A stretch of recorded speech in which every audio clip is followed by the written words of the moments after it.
Assalamualaikum warahmatullahi wabarakatuh. Perkenalkan, nama saya Miftahul Izmi dari kelas B dengan NIM 246500066. Pada video kali ini saya akan mereview materi mengenai manajemen proyek teknologi informasi. Baik, langsung saja. Pertama adalah pengantar manajemen proyek. Di sini dia menjelaskan tentang pengenalan manajemen proyek. Jadi manajemen proyek itu adalah cara atau metode untuk mengelola sesuatu pekerjaan agar di mana tujuan yang kita inginkan itu bisa tercapai dengan baik. Nah, dalam manajemen proyek itu mencakup 3 hal utama, yaitu perencanaan. Yang pertama perencanaan, di mana dalam perencanaan itu dia menentukan apa yang akan kita kerjakan atau apa yang kita akan laksanakan. Kemudian bagaimana caranya dan siapa yang akan terlibat dalam sesuatu yang akan kita rencanakan tersebut, serta waktu dan biaya yang kita butuhkan. Kemudian ada pelaksanaan, di mana dia melaksanakan rencana yang sudah kita buat sebelumnya agar proyek berjalan sesuai tujuan. Kemudian pengawasan.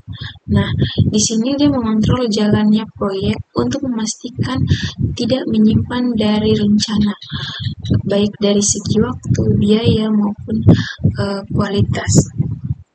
Nah, di manajemen proyek ini dia sangat penting dalam dunia bisnis karena dia membantu proyek untuk terselesaikan tepat waktu dan sesuai anggaran dan mencapai tujuan yang spesifik. Dengan manajemen proyek yang baik, pekerjaan bisa menjadi lebih terstruktur, terkontrol, dan peluang keberhasilan proyeknya dia menjadi lebih besar. Nah, kemudian apa itu proyek? Nah,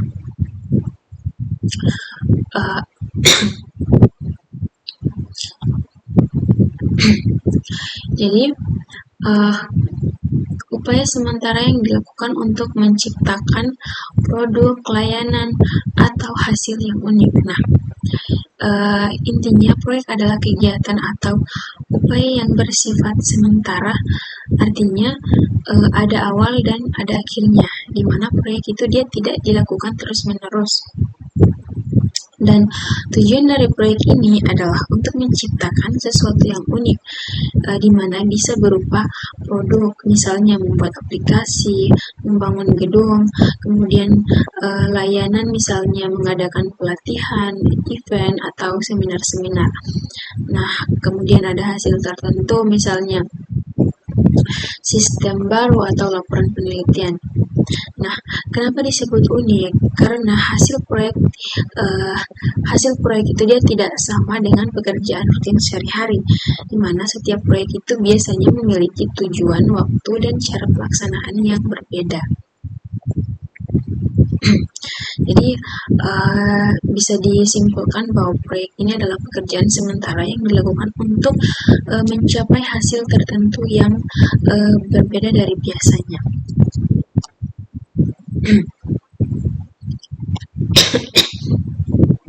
Di mana di sini ada contoh proyek di mana sebuah tim mahasiswa membuat aplikasi smartphone dan menjualnya secara online.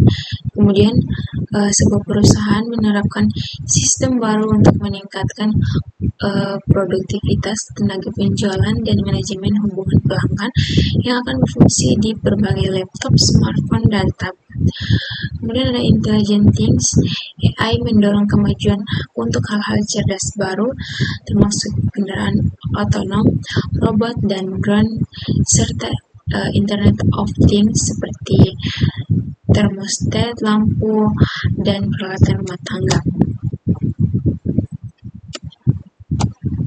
Nah, dalam definisi manajemen proyek, pertama adalah penerapan pengetahuan, di mana manajemen proyek menggunakan berbagai keterampilan dan alat untuk mengelola aktivitas proyek dan mencapai tujuan.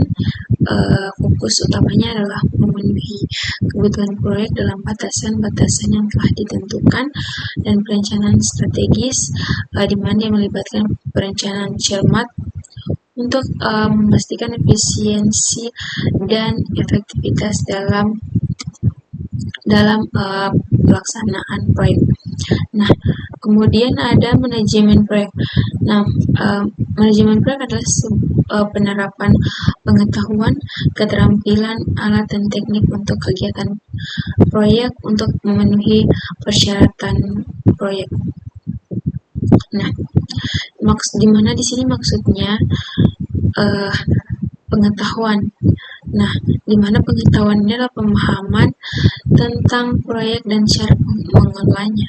Kemudian ada keterampilan. Nah, keterampilan ini kemampuan mengatur waktu, tim, dan pekerjaan.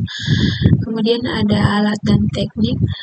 Di sini misalnya jadwal kerja, pembagian tugas, dan pengawasan. Nah, semua itu digunakan untuk memastikan proyek selesai sesuai rencana, tepat waktu, sesuai biaya, dan memenuhi kebutuhan atau persyaratan proyek.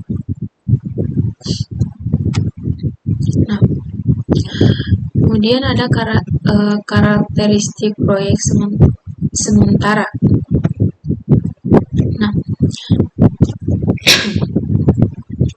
di mana di sini adalah awal proyek. Nah, di mana setiap proyek itu dimulai dengan merencanakan dan menentukan tujuan yang jelas. Di mana pada tahap ini ditentukan apa yang ingin dicapai, bagaimana cara mencapainya, serta sumber daya yang dibutuhkan. Kemudian ada fase pelaksanaan.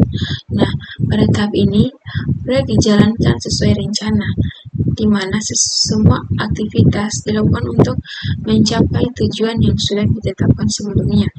Kemudian ada penyelesaian.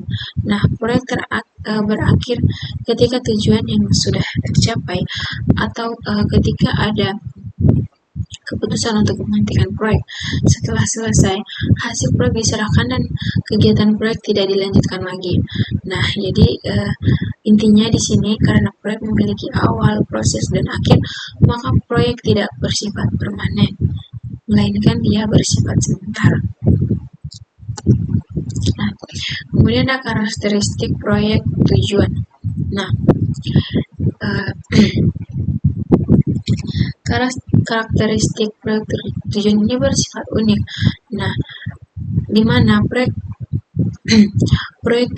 dikatakan unik karena setiap proyek menghasilkan sesuatu yang berbeda meskipun jenis pekerjaannya terlihat mirip.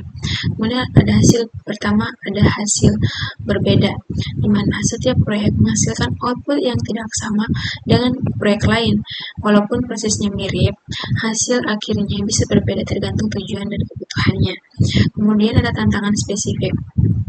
Nah, di sini setiap proyek memiliki masalah dan peluang yang berbeda-beda. Karena itu, tantangan yang dihadapi dalam suatu proyek itu belum tentu sama dengan proyek lainnya. Kemudian ada solusi kreatif. Nah, karena tantangan setiap proyek itu berbeda, maka dibutuhkan pendekatan yang inovatif dan kreatif untuk guna menyelesaikan masalah yang muncul.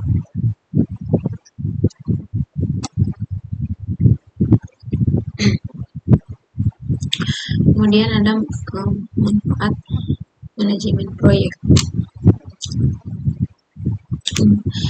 Manfaat manajemen proyek, mitigasi risiko. Nah, yang pertama ada identifikasi risiko, di mana menganalisis potensi masalah yang mungkin timbul selama proyek berlangsung. Kemudian ada perencanaan mitigasi, di mana menyusun strategi untuk mengurangi dampak risiko yang teridentifikasi dan memantau keberlanjutan, di mana terus mengawasi dan mengelola risiko sepanjang siklus hidup proyek. Nah, kemudian adalah manfaat manajemen proyek, efisiensi sumber daya. Nah, di sini adalah manfaat efisiensi, manusia meningkatkan produktivitas tim dan keuangan, penghematan biaya operasional dan waktu menyelesaikan proyek lebih cepat.